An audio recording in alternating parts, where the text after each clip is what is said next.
Now, I love my horror anthologies. Some of my favourite horror movies have been thus so. Creepshow, particularly one of the better ones, and I was quite curious about this Shudder original movie, especially as it starred Clancy Brown, an actor that I really do like, the Kurgan from Highlander. Who could not be interested in a horror movie starring him? And he is the undertaker, the attendant of this mortuary, where we have this young girl who has come in because there has been a help wanted sign. She's rather curious about this place, and although it is extremely creepy and very atmospheric, she feels unnaturally at home in this place.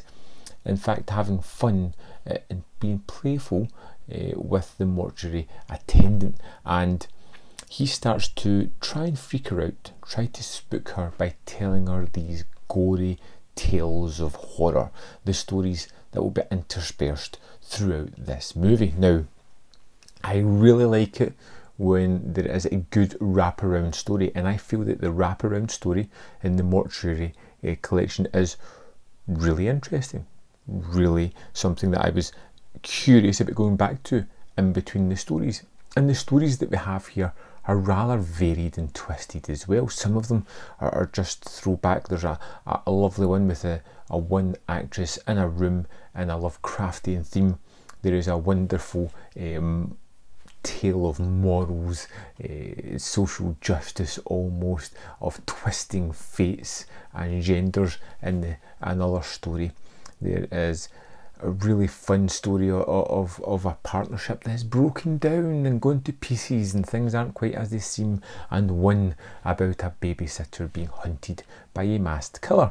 It kind of encompasses a whole lot of different kinds of horror tropes or kind of subgenres within that. You know, you get the slasher, you get the monster movie, you get the psychological horror.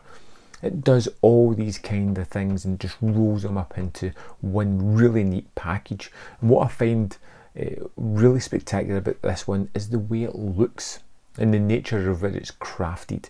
Now, the tales in anthology stories are always going to be up and down, but that's to the viewer. That's to your taste. Some of them are going to be more attuned to that. Some of them might not be. I found myself enjoying all the stories to varying degrees, but there wasn't a bad entry in amongst it all. I thought the special effects were good. I thought the way it was shot and the production standards were exquisite.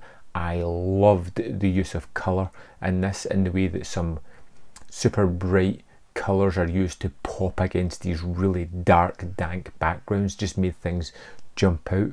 The twists and turns that it had throughout the stories were often surprising and really fun in the kind of genre way that I wanted. And I found myself wholly enamoured by the Mortuary collection.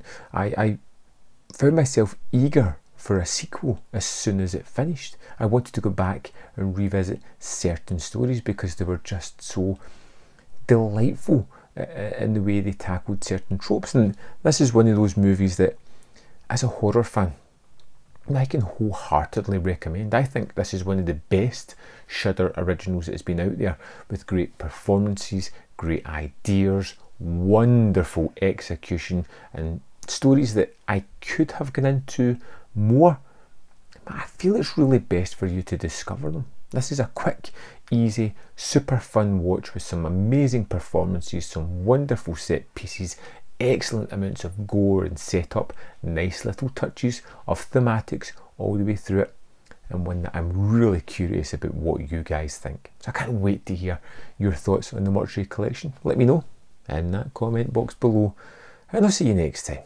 on Man v Film.